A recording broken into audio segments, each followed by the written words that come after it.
अस्सलाम वालेकुम जी, मैं हूं फैसल अब्बास। 22 सितंबर सोमवार का रोज़ है और शहर इक़्तिदार में एक से बढ़कर एक नई डेवलपमेंट हो रही है।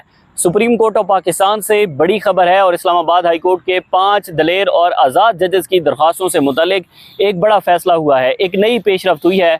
वो इस वीडियो के अंदर आपके सामने रखूँगा और उसी के साथ ही नाज़रीन कौन सा एक ऐसा एक और ब्लंडर किया गया है इस निज़ाम की तरफ से और जस्टिस डोगर को बचाने के लिए एक मरतबा फिर अपने पाँव के ऊपर कुल्हाड़ी मारी गई है। क्योंकि हमने देखा था कि जब इस्लामाबाद हाई कोर्ट के 5 जजेस इस्लामाबाद हाई कोर्ट से निकलते हैं और वो सुप्रीम कोर्ट ऑफ पाकिस्तान के अंदर जाते हैं तो हाई कोर्ट से निकलने तक, सुप्रीम कोर्ट की रजिस्ट्री में बैठने तक, उन जजेस की जो वीडियोस मंजरेआम पर आई, उन जजेस ने सोशल मीडिया के लोगों के साथ जो वहाँ पर गुफ्तगू की, उन जजेस के जो तस्वीर सामने आई, उन जजेस की जो खबरें सामने लगी, उसके बाद हमने देखा कि पाकिस्तान की सियासत के अंदर एक हलचल हुई।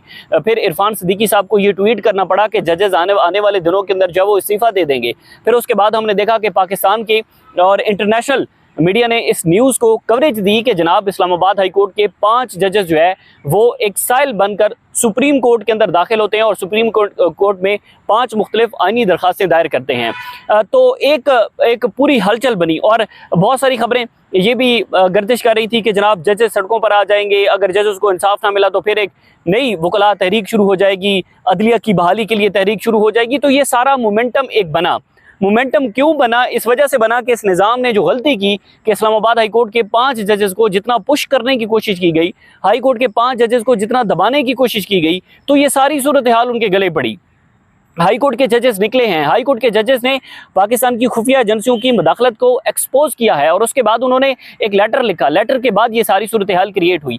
तो अब जो हाई कोर्ट के 5 जजेस ने सुप्रीम कोर्ट ऑफ पाकिस्तान से रिजू किया था, उसमें इस्लामाबाद हाई कोर्ट के जस्टिस मोहसिन अख्तर कियानी साहब ने अपनी अलहदा दरख्वास्त दायर की, बाबर सत्तार साहब ने अलहदा दरख्वास्त दायर की, एजाज इसाक खान साहब, समन रिफत इम्तियाज साहिबा और उसके बाद जस्टिस तारिक महमूद जहांगीरी साहब। ये वो 5 जजेस थे जिन 5 जजेस ने सुप्रीम कोर्ट से मुख्तलिफ प्रेयर्स की और मुख्तलिफ हवाले से सुप्रीम कोर्ट से रिजू किया। और इसमें हमने देखा कि जस्टिस मोहसिन अख्तर कियानी साहब की जो दरख्वास्त थी, उस दरख्वास्त के अंदर पूरी एक चार्जशीट है चीफ जस्टिस सरफराज डोगर साहब के लिए कि अभी तक सरफराज डोगर साहब ने जितने इकदाम किए हैं वो उन्होंने अपने इख्तियारात का गलत इस्तेमाल किया है।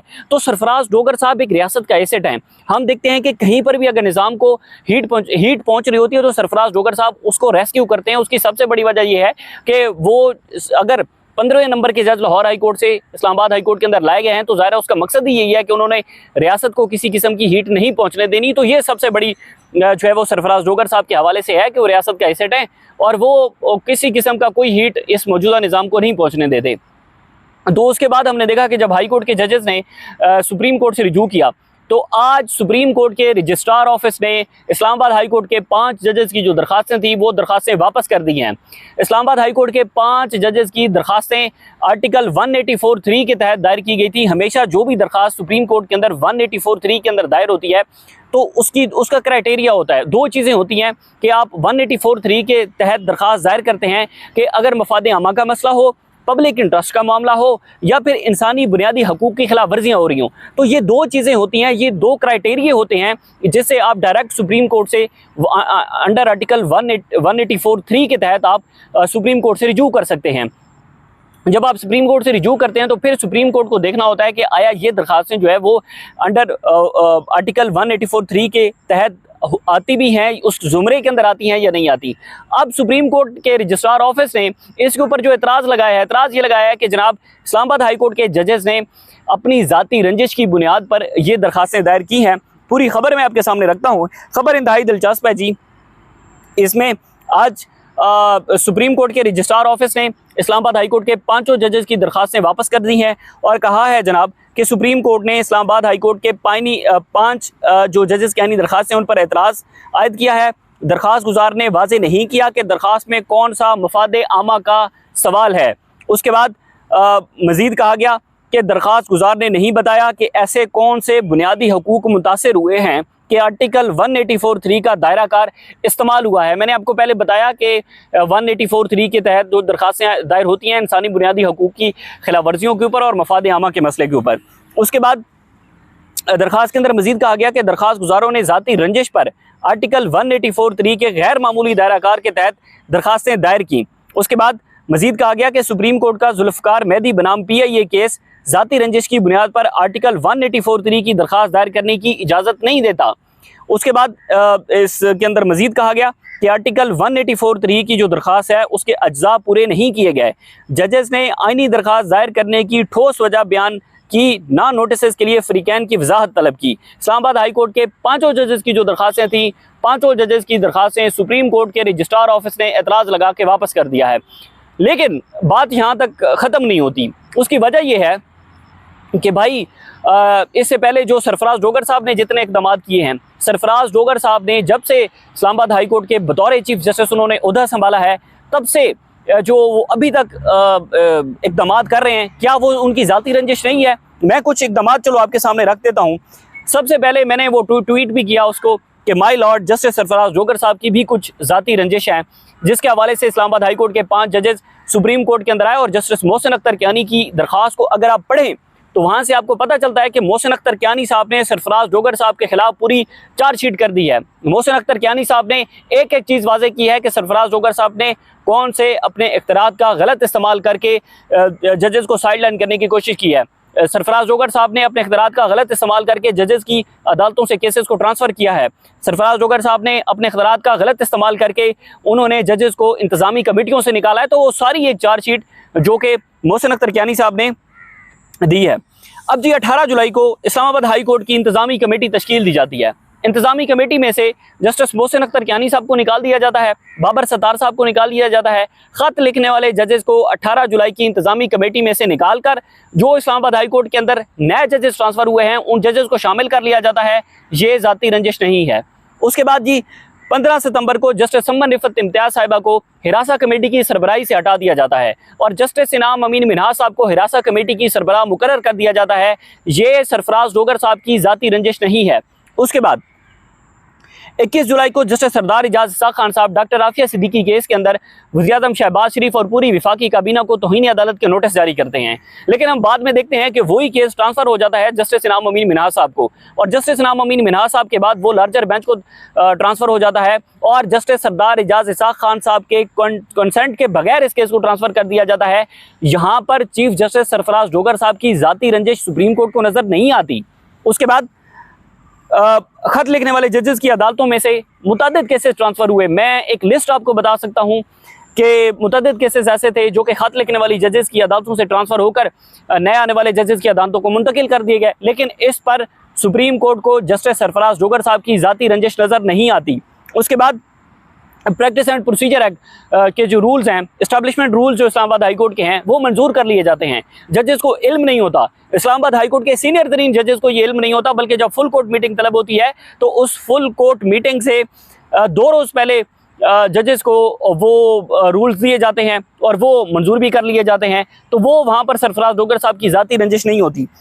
उसके बाद 16 सितंबर को जस्टिस बाबर सत्तार साहब चेयरमैन PTA को हटाने का हुक्म देते हैं। वो कहते हैं कि इनकी जो तैनाती है वो गैर कानूनी है और 99 पेजेस पर मुश्तमिल एक फ़ैसला जारी करते हैं और उस फैसले को उसी दिन चैलेंज कर दिया जाता है और 18 सितंबर को 2 जूनियर जजेस बैठकर जस्टिस बाबर सत्तार के फैसले को बगैर किसी वजह के मुअत्तल कर देते हैं। ये सरफराज डोगर साहब की किसी किस्म की कोई ज़ाती रंजिश नहीं है।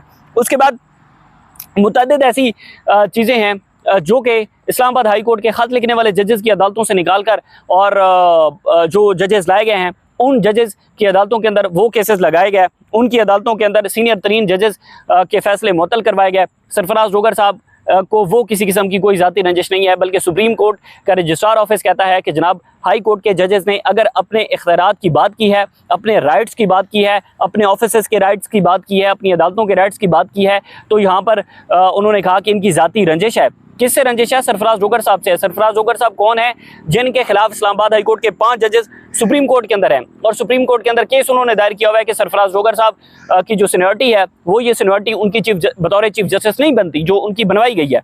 तो ये सारी चीज़ें हैं। अब मैं जहाँ पर आपको कह रहा था कि सबसे बड़ी गलती कहाँ से हुई है, देखिए किसी भी अदालत, सबसे बड़ी अदालत है, सबसे बड़े शहर इक़्तिदार इस्लामाबाद की हाई कोर्ट है और हाई कोर्ट के 5 जजेस जब सुप्रीम कोर्ट के अंदर गए उस वक्त हमने देखा कि पूरे सोशल मीडिया ने उनको उठाया। आल्दो के जो इलेक्ट्रॉनिक मीडिया है, इलेक्ट्रॉनिक मीडिया उस पर वो उस तरह से बात नहीं कर रहा। इलेक्ट्रॉनिक मीडिया ने ये सारा इशू डाउन करने की कोशिश की, इलेक्ट्रॉनिक मीडिया ने इसे चलाया नहीं, इस पर प्रोग्राम्स नहीं हुए, इस पर कोई टीवी के ऊपर टिकर्स नहीं चले, इस हद तक चले हैं कि जजेस ने दरखास्तें दायर की हैं। अदरवाइज जजेस की आमद, जजेस की बातचीत, वो सारी चीज़ें जो है वो साइड कर दी गई, नहीं हुई। लेकिन जो सोशल मीडिया के ऊपर आपने अच्छे तरीके से देखा होगा कि जजेस की सारी चीज़ें चली। मामला ये है कि जस्टिस बाबर सत्तार साहब से एक सवाल हुआ था कि जनाब ये तो रजिस्ट्रार ऑफिस आपकी अगर दरखास्तों के ऊपर एतराज़ लग जाता है तो फिर क्या होगा। जस्टिस बाबर सत्तार साहब ने ये वाजे किया था कि अगर हमारी दरखास्तों के ऊपर एतराज़ लगेगा तो हम दोबारा सुप्रीम कोर्ट आएंगे। इसका मतलब है कि इस्लामाबाद हाई कोर्ट के जजेस दोबारा सुप्रीम कोर्ट आएंगे, उनके आने का इम्कान है। और जब दोबारा इस्लामाबाद हाई कोर्ट के जजेस सुप्रीम कोर्ट के अंदर आएंगे तो वहाँ पर मंजरनामा क्या होगा, वहाँ पर जो खबरें होंगी, खबरें क्या होंगी, वहाँ पर जजेस की वीडियोस क्या होंगी, जजेस की बातचीत क्या होगी। तो ये सारी चीज़ें हैं जो कि मौजूदा निज़ाम को खटकेंगी। और यहाँ पर गलती यही हुई है कि भाई आपने एतराज़ लगा दिया है, जजेस कल को फिर दोबारा आ जाएंगे। क्योंकि मैं आपको एक बात बता दूँ, ये इस्लामाबाद हाई कोर्ट के जो 5 जजेस हैं ये किसी सूरत में चुप करके बैठने वाले नहीं हैं। ये ना ही तो निज़ाम के प्रेशर को कबूल करेंगे, ना ही अगर इनको चीफ जस्टिस, बेशक आप चीफ जस्टिस बना दें, ये फिर भी आपकी बात नहीं मानेंगे। क्योंकि सबसे पहले जब 26वीं यानी तरमीम से बाद पूरी अदलिया ने एग्जेक्टिव के सामने सरेंडर किया तो उस वक्त हमने देखा कि अगर कोई पूरे पाकिस्तान के अंदर इस एस्टैब्लिशमेंट ज़्यादा अदलिया के अंदर वाहिद उम्मीद की किरण थे तो वो इस्लामाबाद हाई कोर्ट के ये 5 जजेस है जिन्होंने सबसे पहले लिखा कि पाकिस्तान की खुफिया एजेंसियाँ जुडिशल मैटर्स में मुदाखलत करती हैं और एग्जेक्टिव मुदाखलत करके अपनी मनमार्जी के मुताबिक जो है वो फैसले करवाती है, फैसलों पर असरअंदाज होती है। उसके बाद आपने देखा कि सारा निज़ाम जो है वो हिल के रह गया। अब जजेस आएंगे दोबारा, जजेस सुप्रीम कोर्ट ऑफ पाकिस्तान के अंदर आएंगे, अपनी दरख्वास्तों के ऊपर जो एतराज़ लगे हैं वो एतराज़ दूर करवाने आएंगे और जजेस खामोश होकर बैठने वाले नहीं हैं। इस्तीफ़ों से मुतल्लिक भी सवाल हुआ था, मैं अपनी मुतअद्दिद वीडियोज़ के अंदर ये बात बता चुका हूँ कि इस्तीफ़ों की बात पर जस्टिस मोहसिन अख्तर कियानी साहब, जस्टिस तारिक महमूद जहांगीरी साहब ने कहा था कि हम आखिरी हद तक लड़ेंगे।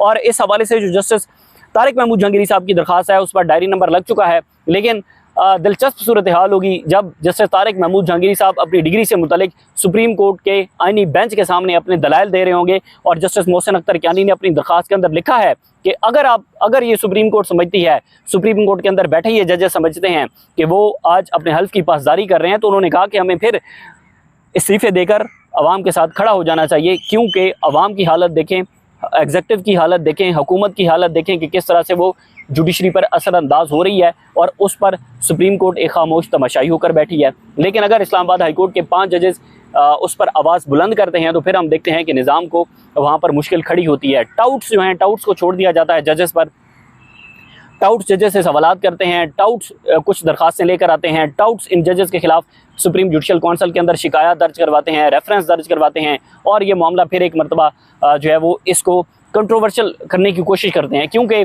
मैं आपको एक बात बता दूं, ये जजेस कहीं पर चुप होकर बैठने वाले नहीं हैं, आखिरी हद तक लड़ेंगे, चाहे वो सड़कों पर ही फैसला क्यों ना हो। तो बहरहाल जी, सुप्रीम कोर्ट ऑफ पाकिस्तान से ये कुछ दिलचस्प डेवलपमेंट थी जो हमने आपके सामने रखी। मज़ीद जो भी तफसीलात होंगी आपके साथ शेयर करेंगे। इजाज़त दीजिए, अल्लाह हाफ़िज़।